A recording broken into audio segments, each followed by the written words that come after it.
Recuerden que estamos estudiando el libro de Lucas en forma sistemática. Eso significa que estamos estudiando versículo por versículo el libro de Lucas. Ya hemos avanzado por muchos meses en este libro de Lucas.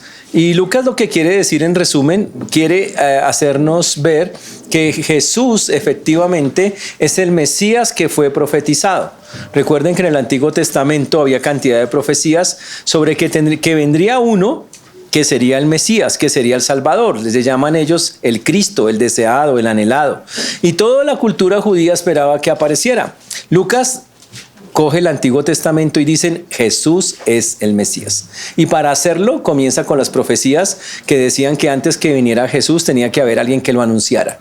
Tenía que haber alguien, un precursor se llama. Ese precursor se llama Juan el Bautista.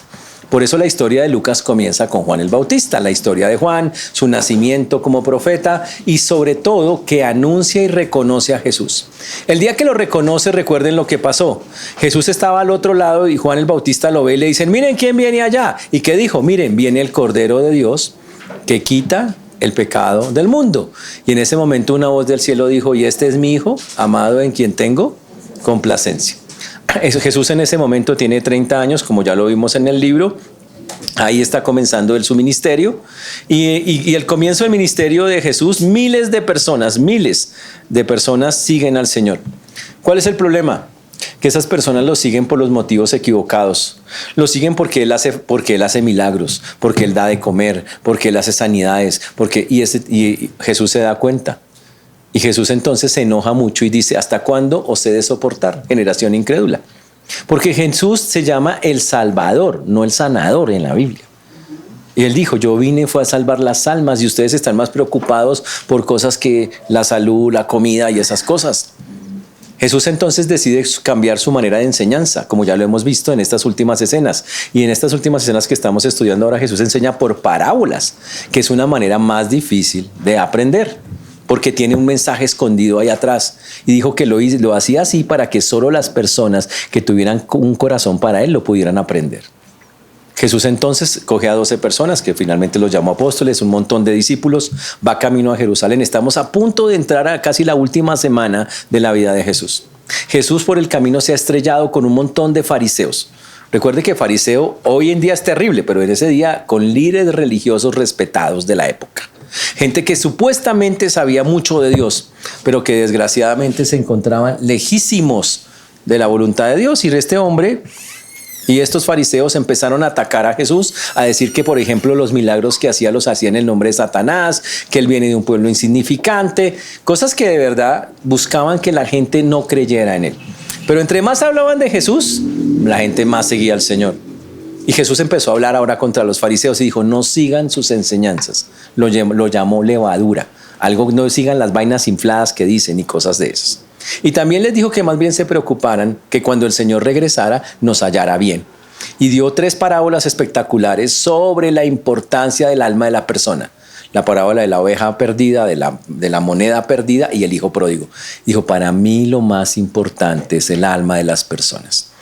No es el cuerpo. Es el alma. Y vimos esas enseñanzas.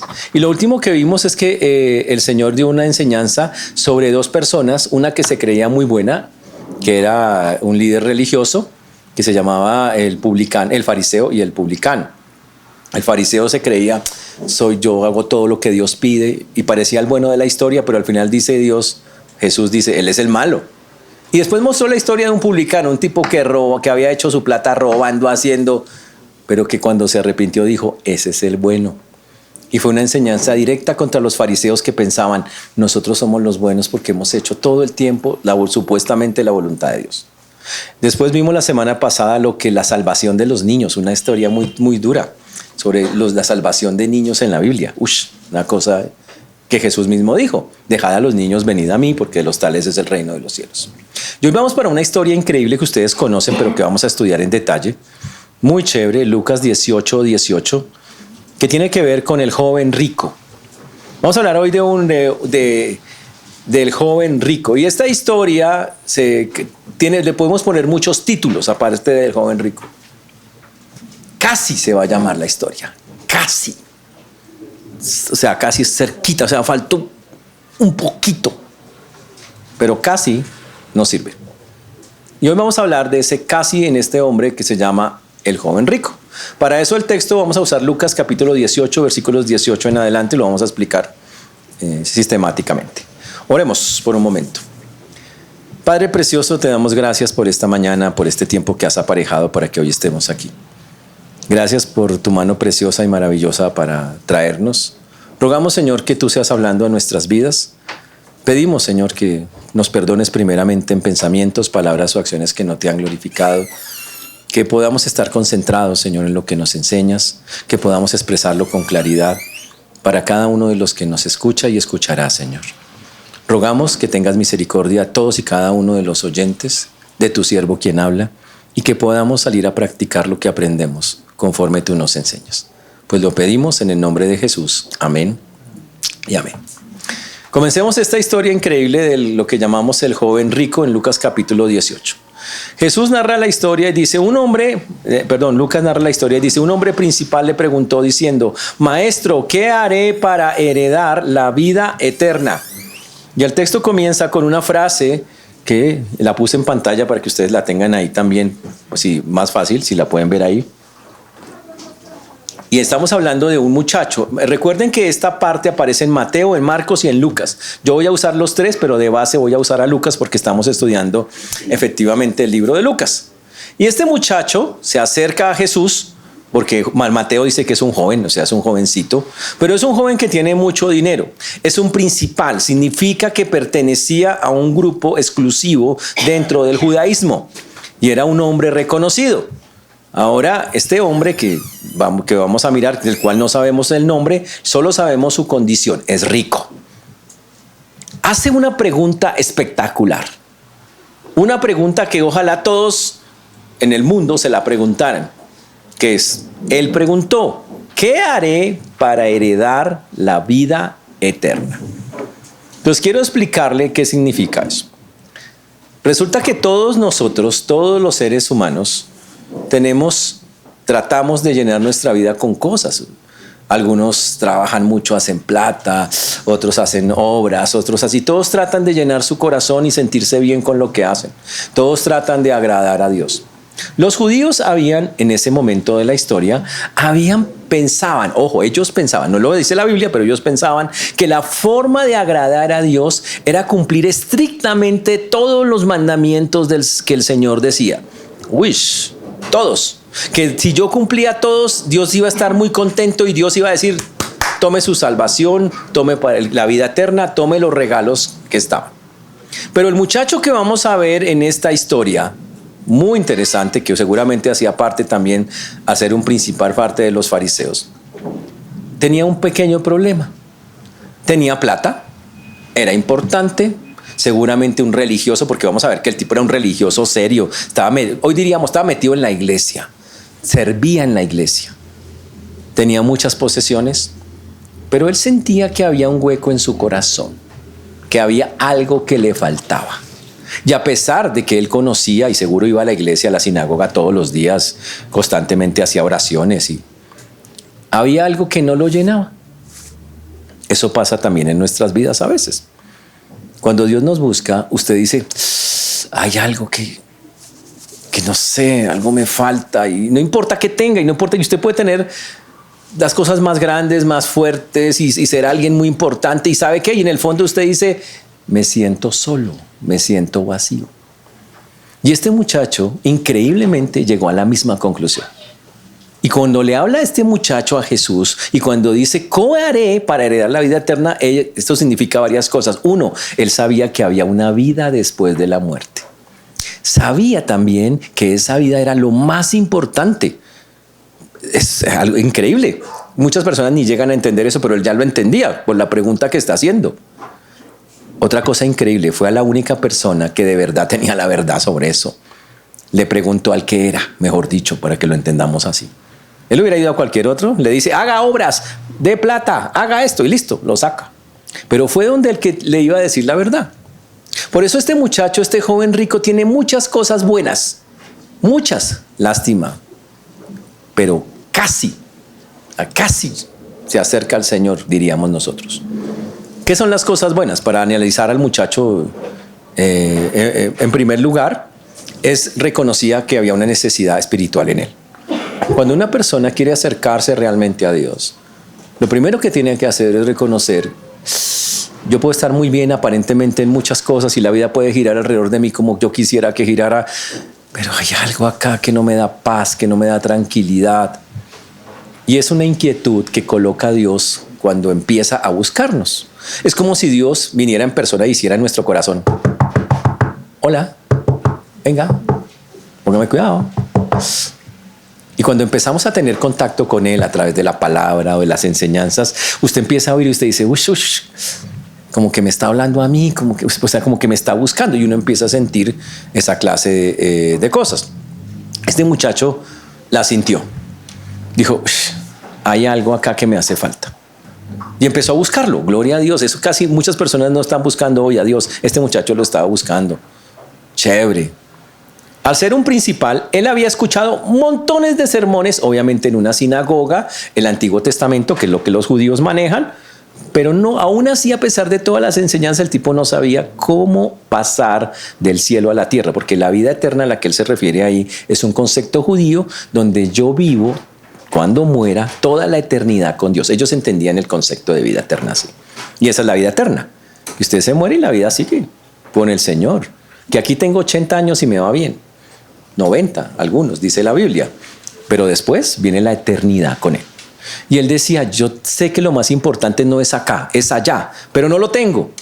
Y a pesar de todo lo que había oído, y era increíble, un religioso, muy religioso, no sabía cómo. Estaba igual que Nicodemo cuando le preguntó a Jesús: ¿qué hago para nacer de nuevo? Y era un tipo de 65 años, literalmente era un predicador de los judíos y no tenía ni idea cómo ir al cielo.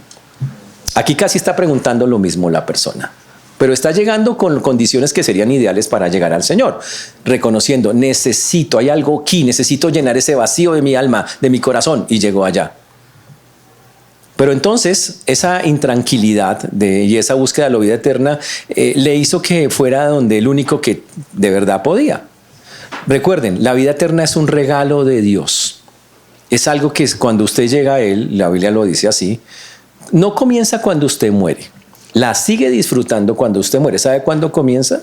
Cuando usted entiende y entrega su vida a Cristo. Ahí comienza la vida eterna. O sea, comienza en esta vida, pero continúa en la otra, para que me entiendan claramente. Ahora, él sabía y trataba de buscar esa verdad. ¿Qué hizo? Textualmente dice: un hombre principal le preguntó diciendo. Mateo dice que este hombre llegó corriendo donde Jesús y se arrodilló. En el paralelo que tenemos dice que él se arrodilló donde Jesús, o sea, respetó a Jesús. O sea, imagínense una persona que sabe que tiene una necesidad, una persona que respeta a Jesús y se le arrodilla y le dice: maestro. Lo trató como alguien importante. Muchos en esas épocas despreciaron a Jesús, pero este muchacho se acercó, se arrodilló, pero le agregó una palabra. Le dijo: bueno. Maestro, bueno. Normalmente esta palabra no se utiliza. Cuando usted le dice el maestro en hebreo se dice rabí. Rabí. Eso es suficiente para respetarlo. Pero él agregó la palabra bueno. ¿Por qué le agregó esa palabra? Porque él seguramente había conocido de la fama de Jesús, había entendido, Jesús no había cometido pecado, Jesús era era un maestro totalmente distinto. Y entonces, para alabar al Señor, para agradarlo, le dijo: maestro bueno. Y de una vez le preguntó: ¿qué haré para heredar la vida eterna? Qué buena pregunta. Significa, y ahí ven donde viene el problema. La pregunta suena bien, pero la pregunta tiene un pequeño problema para el muchacho. Él es un judío, un religioso, un fariseo. El fariseo piensa que si cumple con ciertos requisitos, Dios le regala la salvación. Entonces la pregunta hay que leerla como un fariseo la preguntaría. Él le pregunta: Señor, dígame exactamente qué cosa yo hago para que usted me regale la entrada al cielo, para que eso sea parte de mí, mi herencia. O sea, estaba pidiendo que el Señor le pusiera una tarea. Y él estaba listo y el muchacho está dispuesto. Dígame qué tarea hago y yo le hago. Hágale, dígame. Y yo la hago y listo. Jesús entonces lo para en seco. Jesús no lo deja. Le dice, versículo número 19, que vamos a mirar acá a continuación. Entonces el Señor le contesta al muchacho. Jesús dijo, ¿por qué me llamas bueno? Ninguno hay bueno, sino solo Dios. Le dice, espere. Usted me pregunta a mí que qué hago para ir al cielo.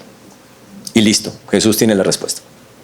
Pero espere, quiero que me conteste antes de eso, ¿por qué me llamo bueno? Bueno solamente es Dios. Y eso es verdad.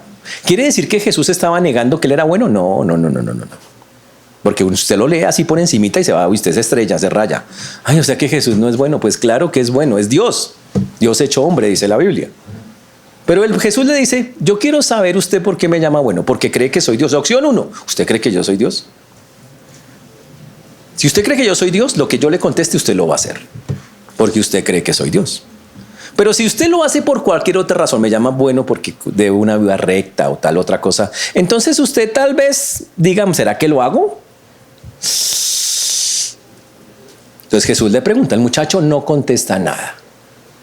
Y Jesús sigue respondiéndole. Jesús le dice, vamos a hacerle un examen, a ver si usted clasifica para la vida eterna. Y entonces Jesús le dice, los mandamientos sabes, versículo número 20 en el texto. Dice, no adulterarás, no hurtarás, ya la pongo en pantalla, para que ustedes lo vean. Pero quitamos estos de acá. Listo. Los mandamientos, sabes, Jesús le está diciendo a él, no adulterarás, no matarás, no hurtarás, no dirás falso testimonio, honra a tu padre y a tu madre. Entonces él le nombra apenas unos que están en Éxodo 20, que son los 10 mandamientos del decálogo de Moisés. Todos los judíos los conocían. Y entonces Jesús le dice, ¿has adulterado? Y el chino dice, no, nada, soy santo. Le dice, ¿has matado? Y dice, nunca, no maté ni una mosca. No dirás falso testimonio. ¿Usted ha hablado mal de alguien? ¿Ha atacado? No, nunca. Usted honra a sus papitos, a su mami. Dice, mi papito y mi mamita son lo más lindo de mi vida. Yo los cuido. Básicamente así es como el tipo. Ahora, ¿cómo sabemos que hizo eso? Por la respuesta que él dijo. ¿Sabe qué dijo en el versículo 21 el chino? Todo esto lo he guardado desde mi juventud. Ush. Dice, todo esto lo he guardado desde mi juventud, dice el muchacho. Él está diciendo que supuestamente él ha podido cumplir esos mandamientos sin fallar nunca desde una edad más temprana. Aunque es un joven, tendrá 28 30. Quiere decir, desde que conoció y tuvo uso de razón el chino, vea, ha sido así, vea, una rayita. Ahora, ahí hay un problema. Jesús le pregunta todo eso precisamente para hacerle caer en cuenta al muchacho de algo. El judío piensa, recuerden que en la Biblia, en el Antiguo Testamento, hay 613 reglas. Se llaman la ley. Los judíos pensaban que si cumplían las 613 reglas, va al cielo. El problema es que, según Dios, en la misma palabra, dice que nadie podía cumplir las 613 reglas. Es más, hay un versículo que dice que si yo incumplo una de las 613, ya no puedo entrar al cielo. Y Jesús mismo atestigua, nadie puede cumplir la ley. El único que la cumplió fue Jesús. Pero el fariseo era tan orgulloso y tan esto que decía, ¿nosotros la estamos cumpliendo? Y este chino pues creía que sí estaba cumpliendo los mandatos de la ley. Entonces, digámoslo así, él se creía bueno. Yo soy bueno. Hoy en día alguien diría, yo no mato, yo no robo, no le hago mal a nadie, soy buena gente, quiero a mis papitos. Entonces alguien diría, ay, es buena esa persona, chévere.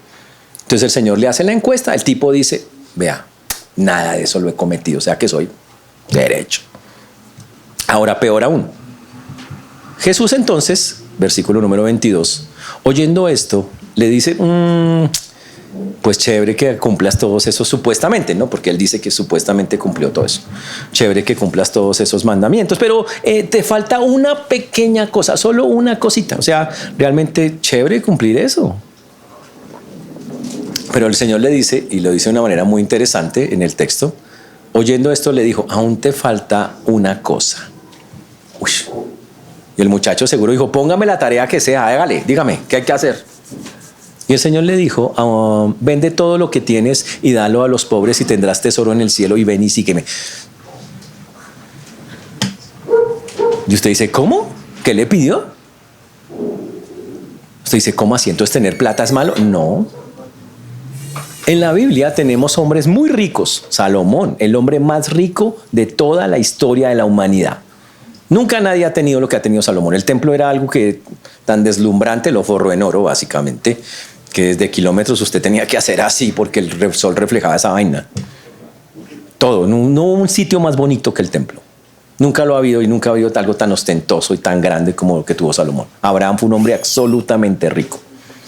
Y entonces aquí, ¿por qué le pide que entregue la riqueza? Y aquí es donde viene la enseñanza de la vida eterna. La vida eterna, señores, no se obtiene por la cantidad de logros humanos que usted haga. No se obtiene por obras buenas. No es por eso. La vida eterna se obtiene porque usted reconoce lo que reconoció ese muchacho al principio. Tengo un vacío espiritual. Yo tengo algo que está mal en mí, yo necesito cambiar, yo necesito hacer otra cosa. Y uno cuando entiende eso y cuando busca a Dios, ¿qué sigue? La vida eterna viene cuando yo busco a Dios porque Él me ha inquietado a mí primero. Y entonces yo empiezo a buscarlo y empiezo a querer leer, a buscar, a inquietarme. Por ahí comienza la vida eterna. Pero la vida eterna llega al punto culminante cuando yo, empezando a conocer a Dios, entiendo que el malo de la película soy yo.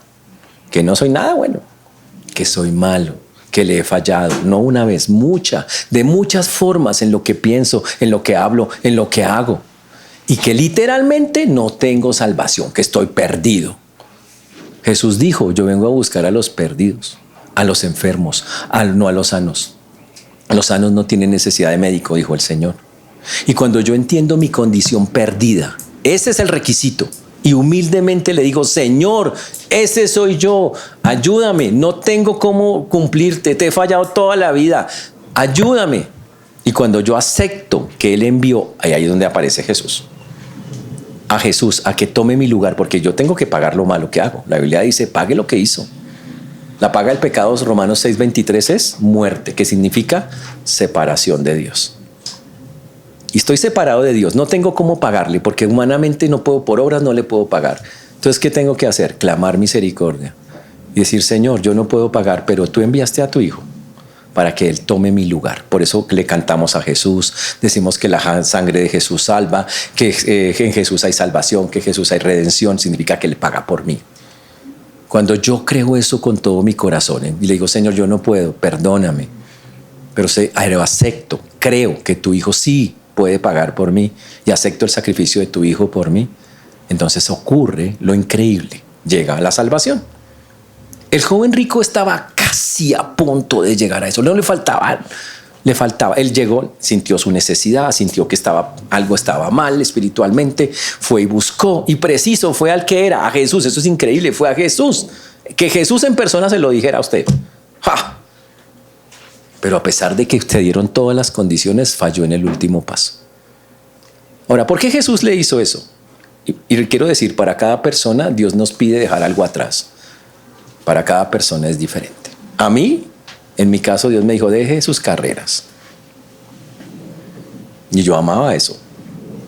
Para otra persona puede ser, deja esas personas, deja esas circunstancias, deja esas cosas. Aquí no es porque el tipo sea rico, porque Dios no está en desacuerdo con la riqueza cuando se administra desde la perspectiva de Dios. Aquí el problema es que la riqueza era un ídolo en el corazón de ese muchacho. Y el Señor lo sabía.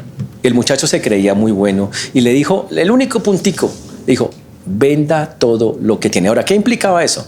Que él, que tenía sus mansiones y sus cosas, vendiera todo y lo diera a la caridad, que lo diera a los pobres, que siempre había montones en esa época, lo repartiera. Y ojo, no solamente eso.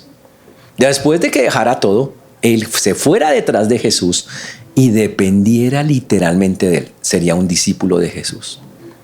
Un discípulo en esa época era una persona que Jesús decía, venga, vamos. Lo llamaba. Usted se iba detrás de él y lo que Jesús dijera lo hacía. Los discípulos seguían a su maestro y vivían de lo que su maestro. Ahora, Jesús no era un tipo de que casa, carro, beca, nada de esas vainas. Jesús era, vamos, el Señor nos provee, y por el camino le proveía, nacía, iba y predicaba la palabra, enseñaba el reino, todas, y los discípulos de él, ¿qué hacían? Lo mismo. En pocas palabras, el Señor dice, más favor, suelte todo y aprenda a depender de mí. Eso fue todo lo que le pidió. El muchacho, como todos nosotros, seguramente empezó a filosofar y a meditar. Pero es que estamos hablando de una fortuna grande. Estamos hablando de un montón. Y entonces él puso en una balanza la plata que tenía y seguir a Cristo. Y empezó a pesar. Y la decisión está en la Biblia, lo que hizo por lo menos en esa ocasión. Versículo 23. Entonces él, oyendo esto, se puso muy triste, dice el texto. En pocas palabras, él dijo, uy, no, me duele mucho soltar todas esas cosas. No soy capaz. Estoy muy pegada a esa vaina. Mateo dice que dio la espalda. Imagínese tener a Jesús diciendo, venga, yo lo salvo. Suelte eso, sígame. Es más, Jesús le estaba diciendo algo, sea un discípulo mío, directo, derecho de los... Y el tipo le dice, se desesperó. Mateo lo narra, los tres evangelios lo narran, pero Mateo dice, y dio la espalda y se fue. En pocas palabras dijo, es muy costoso lo que me pides. O sea que valió más lo que tenía que seguir al Señor. Durísimo eso, muy duro. Te dice, pero si ya tenía el corazón dispuesto. Sí, uno puede tener el corazón dispuesto. Uno puede buscar a Dios, que hay que hacerlo, porque Él nos busca a nosotros primero. Uno puede empezar a entender, Dios me está buscando, pero también uno entiende, Dios me dice que entregue mi vida, suelte esto, que suelte cosas, porque no puedo seguir viviendo igual. Y la prueba de que doy el paso es cuando lo hago. Fue la prueba para este muchacho. Pues le digo, para otra persona puede ser, ¿sabe qué? Salga de ese trabajo. Porque ese trabajo lo único que hace es pervertir tu mente, tu corazón, eso no te sirve, solo te daña. Sal. Pero es que, Señor, llevo 15 años en el trabajo y yo dependo. ¿En serio usted depende de eso? Ahora dependa de mí. Es básicamente lo que está diciendo el Señor. Y por eso le digo, no es asunto de plata. Aquí usa el dinero para mostrar que a veces cuando llegamos al Señor, el Señor dice, por eso dice la Biblia, si alguno quiere venir en pos de mí, niéguese a sí mismo, tome su cruz y sígame. La cruz de este muchacho se llamaba la plata. La de otro puede ser otra cosa. Y el muchacho pesó la idea y dijo, al final él tomó la decisión, dijo, no. Duro eso, ¿no? Decirle no a Jesús. O sea, que usted le diga no a cualquier persona es una cosa feo, pero dígale no a Jesús face to face. Que Dios que baja del cielo se hace hombre, viene y le habla a usted, le dice, venga, haga esto y nos vamos. Y usted le diga, uy. Y a veces hablamos con personas y les decimos, el Señor te está buscando. Mira, solo tienes que dar este paso, entrégate. Y hay personas que se ponen a pensar, pero es que si doy este paso voy a perder amistades. Y dicen, no estoy dispuesto a perder, mejor me quedo donde estoy. Y no siguen a Jesús. Otros dicen, no, es que voy a perder posición. Entonces dicen, no, pero ¿cómo va a soltar esa vaina? No. Y entonces prefiero quedarme como estoy y no seguir a Jesús. Pero el problema, ¿sabe cuál es? Que Jesús dice, el que no es conmigo es contra mí, o estoy con él o no estoy con él. Y lo contrario a la vida eterna se llama condenación eterna. No hay más opciones. Te dice, pastor, no hay un punto medio. El limbo. Señores, no existe el limbo en la Biblia, o estamos con él o estamos sin él. ¿Ok? Dice, ¿y no hay otra oportunidad más adelante? Como que uno diga, ay, no, hay otra oportunidad. No hay más oportunidades. La Biblia dice, al hombre les es dado morir una sola vez y después de esto al juicio. Usted tiene que decidirlo acá, mientras tiene vida. Después ya no hay más. El joven rico tuvo que tomar la decisión en ese momento y se marchó. ¿Qué pasó con él? No sabemos. ¿Será que volvió más adelante? ¿Recapacitó? Siempre porque, ojo, Dios da oportunidades, no una, muchas. Uno puede decirle, oye, yo duré 13 años para llegar al Señor. Y yo muchas veces le dije al Señor, yo no te necesito. No mato, no robo, no le hago mal a nadie. Tengo mis cositas. Estoy estudiando, trabajo. Estoy bien. Entonces, ¿para qué me mato entre usted? Y Dios me mostró, sí me necesitas. Hasta que me apretó tanto que Él fue la última opción. Fue la última. Y tuve que decirle, sí, Señor, me entrego a ti. Listo, ya entendí. Entonces, puede que este hombre haya tenido otras oportunidades, no lo sabemos, pero aquí en el texto la perdió. Estuvo casi. no faltó nada para que llegara. Más adelante otro hombre, Pablo, está predicándole a un procurador en romano. Y el procurador casi también dijo, por poco me persuades de ser cristiano. Dijo, y también perdió, ese también perdió. ¿Sabes? Y todo eso es para demostrar que la necedad humana puede llegar hasta ese punto donde uno se acerque mucho, mucho y se asuste cuando... Aquí decimos el que no ha visto a Dios se asusta cuando lo ve. Y básicamente fue lo que pasó, se asustó. Ojalá haya regresado, no sabemos, pero el punto es, se fue. Cuando Jesús vio la actitud del muchacho, dijo, bueno, voy a dar una enseñanza a los que están viendo esto, porque el que lo vio triste fue Jesús y todo el resto de gente lo vio. Y lo que vio Jesús dijo, voy a enseñarles algo. Versículo 24. Dice el 24 y el 25, el 24 inicialmente. Dice, al ver Jesús que se había entristecido mucho, dijo, cuán difícilmente entrarán en el reino de Dios los que tienen riquezas. ¡Wow! Él dijo, va a ser muy difícil que una persona con muchas riquezas entre a Dios, se acerque, entre al reino de Dios o sea al cielo. Muy difícil. Ahora, ¿por qué? ¿Porque Dios odia la riqueza? No. Porque el problema de tener posesiones y cosas es que nos da estatus, nos da poder, y hay un problema peor, nos da confianza de que dependemos de eso para vivir. Y muchas veces pensamos, si no tengo eso, ¿de qué voy a vivir? Y se agarra a usted los pelos, ¿de qué voy a vivir? ¿Para dónde va a coger? Y el Señor le dice, pues vas a vivir de mí, vas a depender de mí.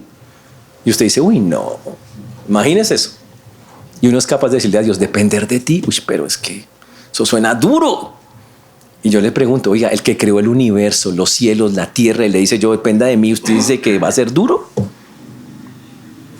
Lo que pasa es que ahí es cuando tiene que aparecer la fe de nosotros y la confianza en Él. Y el problema es que muchos no la tienen y se asustan de solo pensar que tenga que ser de esa manera. Pero en la Biblia no es la única vez que ha pasado esto. ¿Se acuerdan de la tribu de Leví? Cuando estaban las 12 tribus de Israel, el Señor dijo, hay una tribu que se dedica específicamente al sacerdocio. Se llama la tribu de Leví. Esa tribu solo podía encargarse de lo espiritual. Significa de estar en el templo, de hacer los sacrificios del Antiguo Testamento, todas esas cosas. Pero el Señor dijo, ustedes no van a recibir nada. No tendrán casas, no tendrán heredades, nada. Ustedes no tienen posesión. Y les dijo algo increíble y espectacular.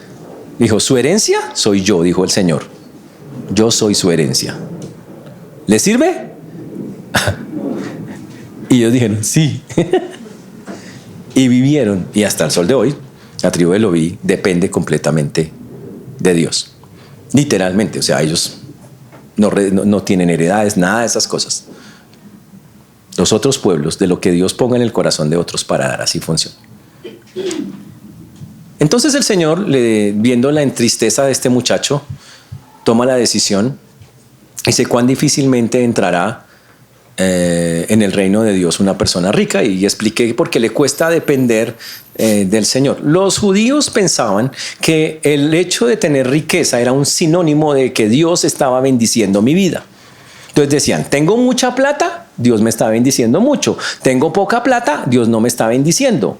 Pero resulta que en la Biblia jamás funciona de esa manera. Eso es por un error de interpretación. ¿Qué es bendición en la Biblia? Bendición en la Biblia, usted dice, Señor, dame una bendición. Ahora, si usted es todo humano, todo carnal, entonces pues usted está esperando plata. Pero si usted está esperando algo espiritual, el Señor dice, claro, bendición es que Dios te dé a ti lo que necesitas para estar con Él bien, en una buena relación y crecer. Y a veces lo que tú necesitas, ojo lo que voy a decir, es un problema bien tenaz. A veces necesitas una enfermedad. Y usted todas las mañanas, Señor, ayúdame a vivir este día. Y dice, claro. A veces necesitas escasez. Porque todos los días, Señor, el pan nuestro de cada día, el de hoy, dámelo hoy. Porque cuando tuvo el pan para todo el año, ni lo volteó a mirar. Entonces a veces el problema es entender, bendición es todo aquello que necesito para que mi relación con Dios esté de la manera correcta. El judío No porque Dios lo haya dicho ni la Biblia lo diga, pensaba que era la cantidad de cosas materiales que podía tener. Y el Señor pues lo baja de la nube y dice, no es eso. Nada que ver. Por eso dice, ¿cuán difícilmente entrará un rico en el reino de los cielos? No dice que es imposible, dice que es difícil. Difícil, no imposible. ¿Qué necesita ese rico para entrar? Entender quién es Dios, entregarse a Él. Y en lugar de preguntarse, ¿para qué Dios me ha dado todo esto? Y hacerle caso en lo que Dios le guía a hacer. Es básicamente eso. Pero si no lo logra entender, si no lo logra comprender, ¡wow! Estará pegado acá a eso. Y esa será su perdición. Literalmente es como lo expresa la palabra. Ahora, el texto dice que Jesús, al decir esto, Jesús hizo una ilustración. Y dijo, ¿qué tan difícil es? Les voy a dar un ejemplo de lo difícil que es, dijo Jesús. Versículo 25. Y también voy a usar de una vez el versículo número 26 para mirar el texto. Entonces vamos al texto, a ver acá. Versículo 25 y versículo 26. Dice el texto, es más fácil pasar un camello por el ojo de una aguja que entrar un rico en el reino de Dios. ¡Ja! ¿Ustedes han visto el tamaño del huequito de una aguja? Dice, es más fácil pasar un camello por ese huequito que un rico entre al cielo. O sea, eso es re difícil. ¿Cómo va a pasar un camello por ahí? Ahora, ese no es un dicho judío. Ese es un dicho de antes, que ya otros pueblos antes del judaísmo lo usaban. Lo usaban con un elefante. Antes el dicho original dice, es más fácil pasar un elefante por el ojo de una aguja. Ese era el dicho. Los judíos lo tomaron con los camellos porque ellos trabajan más con los camellos que con los elefantes. Dijo, es más difícil pasar un rico pase por el huequito de una aguja que entrar al reino de los cielos. Pocas palabras, es bastante difícil. Pero no quiere decir que sea imposible. Y Jesús ratifica que no es imposible con el versículo 26. Perdón, antes de eso, los discípulos de Jesús se asustan y hacen una pregunta que yo también hubiera hecho en el versículo 26. Y los que oyeron esto dijeron, ¿quién pues podrá ser salvo? Y dicen, entonces, ¿quién se va a salvar? Si las personas tienen un corazón que es de coger y coger y coger y siempre querer más, ese es el corazón humano. Tristemente, ¿quién se va a salvar, Señor? Eso va a ser muy difícil. Porque las personas tan pronto acumulan algo, ¿sabe qué sigue? Quieren más. Quieren más. En la Biblia hay un don que se llama el don de dar. Lástima que los creyentes no oran por ese don. No, yo quiero el don de maestro, quiero el don de enseñanza, pero no oran por el don de dar. El don de dar es la capacidad, no es un asunto de ser rico. Increíblemente, los únicos que conozco con el don de dar no son pobres. ¿Cómo funciona eso? Son personas que cuando llega algo a sus manos, hacen así. Y por hacer así, Dios todo el tiempo dice, tome más. Y vuelve y le suelta. Y tome más. Ese es el don de dar. ¿Ok? Pero el problema es que normalmente, entre los creyentes, la plata llega así y usted hace. No hace así, usted hace así. Entonces eso es un poquito diferente. Ahora, este es el problema. Por eso acá dice él, ¿quién podrá ser salvo si la naturaleza humana es acumular? Alguien se gana 2 millones y dice, no, me gano solo 2 millones. Quiero ganarme 3. Y se gana 3 y dice, no me alcanza. Y le suben a 4 y dice, no sirve. Y llega así, y siempre pareciera que nunca fue suficiente. Y es porque ese es el corazón humano. Tristemente es así. El único que puede romper eso es Dios. Y hacernos entender, no, eso no es mío. Señor, suelte. Eso solo Dios lo puede hacer. Ahora, este hombre, entonces, que está aquí en los discípulos preguntan quién podrá ser salvo. Y entonces el Señor le contesta en el versículo 27. Él les dijo, lo que es imposible para los hombres es posible para Dios. Sí, en pocas palabras el Señor les dice, sí, realmente es muy difícil. Pero para Dios nada hay imposible. Nada. Y nada es nada. Nosotros hemos visto a lo largo de la historia bíblica los cambios increíbles que Dios hace en las personas, cosas que uno ni se imagina. Tenemos 13 libros de un hombre que mataba a cristianos, que se llamaba Saulo y le cambiaron el nombre a Pablo. Tipo perseguía, apedreaba a cristianos. Decía, venga, yo le tengo la ropa mientras apedreamos a estos cristianos. Tipo era rebotado. Y se convirtió en una mansa paloma. Tenemos a un asesino como Moisés, que todo alzado fue y mató allá a un egipcio. Y lo tapó en la arena, o sea, el tipo era una belleza. ¿Y qué lo puso a hacer Dios? Lo puso a pastorear ovejitas. Y después a entrar a su pueblo, a la tierra prometida. O sea, eso es algo increíble. Dios hace cosas increíbles cuando uno se mete con Él. Nos convierte literalmente, como dice la Biblia, nacemos de nuevo y nos convertimos en otras personas. Literalmente eso somos. Por eso dice, he aquí, todas las cosas son hechas nuevas. Y eso es una bendición del Señor en eso. ¡Wow! Entonces, para decirlo claramente, humanamente, un rico pasar al reino de los cielos, difícil. Pero cuando Dios entra en acción, puede pasar. Eso es lo que está diciendo. Por desgracia, en este muchacho no pasó. Pero bueno, ahora vamos a una parte muy increíble de esta historia. Entonces aparece Pedro. Pedro siempre me da moral porque Pedro se parece a nosotros. O sea, Pedro es bien humano. Pedro tiene una camiseta que dice, quiero participar. Yo quiero participar, llámeme. Usted siempre va a ver a Pedro metido en todos los cuentos ahí con Jesús. Y él se mete ahí donde no lo han llamado. Pedro escucha la enseñanza de Jesús. Y Pedro dice, sí es difícil y eso. Y entonces yo quiero usar más bien el texto no de Lucas para lo que sigue, básicamente. Quiero usar el texto de Mateo. Me parece más interesante. Que es el mismo, Lucas lo narra, pero Mateo lo narra más en detalle y me gusta lo que dice. Vamos a usar el texto eso es Mateo 19, 27. Y uno se asombra de lo que dice Pedrito. Pedro dice, entonces respondió Pedro y le dijo, he aquí nosotros lo hemos dejado todo y te hemos seguido. ¿Qué pues tendremos? En pocas palabras, ¿cómo voy yo ahí? Señor, nosotros sí hay, o sea, Pedro le acaban de decir que un rico entre, o sea, Pedro acaba de escuchar, suelte todo, le dice el Señor a ese hombre, y usted entra al cielo. Y Pedro se pone a pensar, ¿yo qué he soltado? Y Pedro empieza a soltar, yo solté, ahí dice, en ese texto dice, lo hemos dejado todo. Pues Pedro no tenía plata. Pedro era un pescador, tenía sus barquitos y unas redes, eso es todo su capital. Dice, lo hemos dejado todo. Y la otra, Señor, te hemos seguido, hemos sido tus discípulos. ¿Cómo voy yo ahí con eso? ¿Eso vale algo? Básicamente increíble, ¿no? Pero Pedro está inquieto con eso, pensando, oiga, ¿será que sí ya le daba a Dios lo suficiente? Y el Señor le contesta muy bonito. O sea, si hubiéramos estado ahí, uno podría imaginar que Jesús le puede llamar una exhortación bien tenaz por preguntar así, ¿no? Pero el Señor no le contesta eso. Cuando uno viene al texto de Lucas, uno mira la contestación en el versículo número 29. Y el Señor le contesta de una manera muy amorosa y muy bonita. La verdad, el Señor es muy bonito aún con los que hacen cosas un poquito incómodas. Dice así. El versículo número 29 dice, y les dijo, de cierto os digo que el que no haya dejado, que no hay nadie que haya dejado casa o padres o hermanos o mujer o hijos por el reino de Dios, que no haya de recibir mucho más en este tiempo y en el siglo venidero la vida eterna. En pocas palabras, Pedro, siempre hay una recompensa cuando nosotros dejamos cosas por seguir al Señor.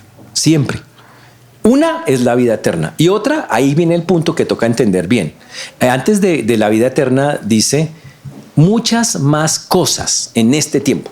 Y claro, entonces la gente dice, uy, plata, porque es el corazón humano. Cuando dice muchas más cosas se refiere a muchas más bendiciones y significa a las cosas que necesitamos para seguir creciendo mientras estamos en la tierra antes de encontrarnos con el Señor. Muchas más. ¿Cómo lo comprobamos? Fácil, hay que leer el resto de la Biblia. ¿Qué le pasó a los discípulos? ¿Tuvieron casa, carro, carruajes? No. ¿Los tipos tenían mansiones ostentadas? No. ¿Cómo murieron todos? Crucificados, aserrados, cortados, quemados. Pero con el Señor. No tuvieron nada, no fue una prosperidad material. ¿Pero qué sí tuvieron? ¡Ja! Cantidad de personas a las que ayudaron a llegar a Cristo, montones, multitudes de personas que conocían del Señor gracias a que esas son las cosas más grandes, ese trabajo que realizaron. Entonces cuando uno termina este texto uno tiene que preguntarse, y obviamente yo pregunto para molestar nuestras conciencias, Y voy a decirlo tal cual lo dije esta mañana. Miren, señores, si usted pasó simplemente de un lugar religioso a este lugar sin que usted haya dejado atrás algo que Dios le haya pedido, sin entender que usted era un pecador que estaba fallándole a Dios y que necesitaba cambiar, y si usted no soltó nada y no quitó nada, solo cambiaste de sitio. Y claramente debo decirte, todavía no le has entregado la vida a Cristo. Así de sencillo, eso no tengo que matarme para decir eso. Pero si tú ya puedes decir y atestiguar, no, el día que yo tuve que soltar, Dios, y no fue que Dios me obligó, Él me puso solo. Lo mismo que Dios no obligó al joven rico, Él podía haberle dicho, hermano, soy Dios, haga caso. Y no le dijo eso, le dijo, decida. En mi caso ¿usted va a seguir estudiando y siendo ese orgulloso, altivo muchacho, o me va a seguir a mí? Y uno decide. Pero si usted nunca ha tenido que decidir y simplemente se cambió y ahora eres como el joven rico, te acercaste, casi estás a un punto, pero vas a tener que dar el paso, o si no, no pasa nada. Si no, simplemente te acercaste, pero no llegaste. Y si no llegas, no hay vida eterna. Y si no hay vida eterna, quiere decir que estás en condenación eterna. Ahora, si ya diste el paso y dices, sí, yo dejé cosas, pero pastor, ahora tengo otras. Ah, bueno, listo. Pero la diferencia es que si ahora tienes al Señor, es mucho más fácil trabajar con las que quedan todavía. Pero porque ya tengo al Señor en mi corazón y ya puedo trabajar con Él. Recuerden que el día que usted entrega su vida a Cristo, Cristo, el Espíritu Santo, entra a morar, a vivir. Dios siempre ha querido tener una relación con nosotros. Y cuando Él se fue de la tierra, dijo, ¿cómo hago para seguir teniendo una relación con ustedes? Pues fácil. Cuando ustedes me reciban, yo meto mi espíritu, que es Dios mismo, adentro, para que la relación continúe. Y todo el que tiene al Señor, tiene el Espíritu Santo morando en su vida. Es así de sencillo. Por eso, al salir de acá, usted tiene que hacerse una pregunta. ¿Ya le entregó su vida a Cristo? Esa es mi preocupación más grande. No le estoy diciendo que se pase a una religión, porque esto no es una religión. Estoy diciendo, ¿tienes una relación con Dios? ¿Ya entraste a esa relación a la manera que Él dice? No vaya a decir lo que dice en la Biblia. Usted dice, yo la tengo a mi manera, pastor, perdió. Esa es la manera en que usted pierde. Yo le estoy preguntando, ¿tienes una relación como el Señor pide? Como dice claramente en la palabra, ¿te has acercado a Él diciendo, Señor, tengo un vacío espiritual, necesito llenarlo, yo sé que estoy fallando, soy un pecador, perdóname, no puedo alcanzar el estándar que pide, no puedo, perdón, ten misericordia de mí, pero también entiendo que enviaste a tu Hijo para que, como dice la Biblia, Él sea mi sustituto. Por eso la Biblia dice que Él es mi cordero inmolado, es el que se sacrifica por mí. Señor, yo acepto eso. Ya acepto que la sangre de Cristo, como dice la palabra de Dios, me limpia de todo pecado. Señor, lo acepto porque no tengo cómo pagarte. Por favor, regálame, porque es un regalo, la salvación. Y por fe, no puedo explicarlo con palabras, simplemente pasa. Y en ese momento el Espíritu Santo, y Dios pasa a vivir con nosotros. Y usted, en ese instante, el Señor dice, tome su vida eterna, que era la que quería el muchacho. Ahora, no importa lo que pase en adelante. Dios empieza a hablarnos, la vida empieza a seguimos cambiando, porque en ese momento ya me toca cambiar cosas que dejo, que suelto, y después toca seguir cambiando hasta que me encuentre con Él y muero, y usted abre los ojos y sabe quién va a estar ahí para usted, el Señor mismo. Esa es la vida eterna. Pero esa es una decisión que yo no puedo tomar por usted. Yo solo como predicador les digo, eso es lo que la palabra de Dios dice.